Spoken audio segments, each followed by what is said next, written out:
Je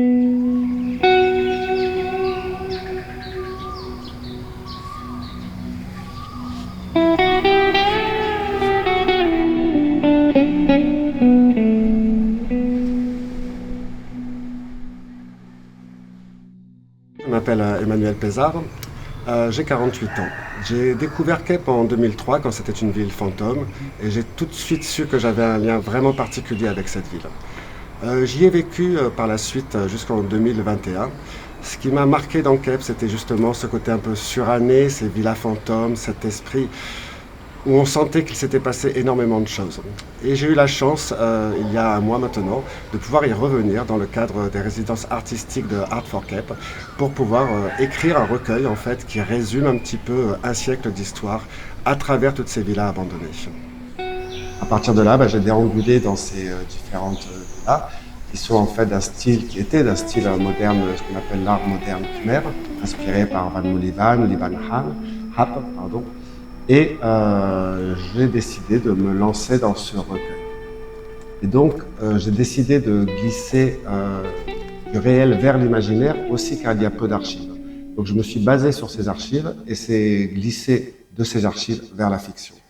Mais c'est tout d'abord la passion de Kep qui m'a poussé à vouloir, quelque part, puisque ces villas ne sont plus que des ruines, garder la mémoire, puisqu'elles vont disparaître. Elles disparaissent petit à petit. Il y en avait des centaines dans les années 60, il y en avait 40 il y a 10 ans, il y en a 15 maintenant, et les 15 vont peut-être disparaître. Donc voilà, ce recueil, c'est aussi quelque chose pour préserver la mémoire de Kep. Art for Kep m'a offert l'opportunité de participer à cette résidence artistique qu'ils organisent et m'ont proposé de venir passer donc un mois en résidence pour écrire ce recueil, terminer ce recueil.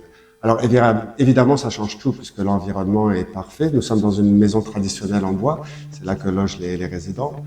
Donc c'est le côté traditionnel, mais nous sommes près du Knaï Banchat qui a l'initiative de ce projet, qui lui est composé de 3 maisons qui reflètent parfaitement cette époque d'or, cet âge d'or, pardon, cette époque.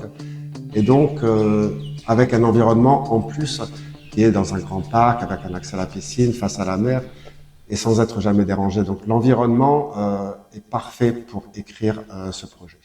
Et puis ça me permet aussi, lorsque je fais des pauses, d'aller me promener le long de la côte, d'aller visiter ces villas pour m'inspirer, et donc d'être dans l'environnement de ce recueil que j'écris.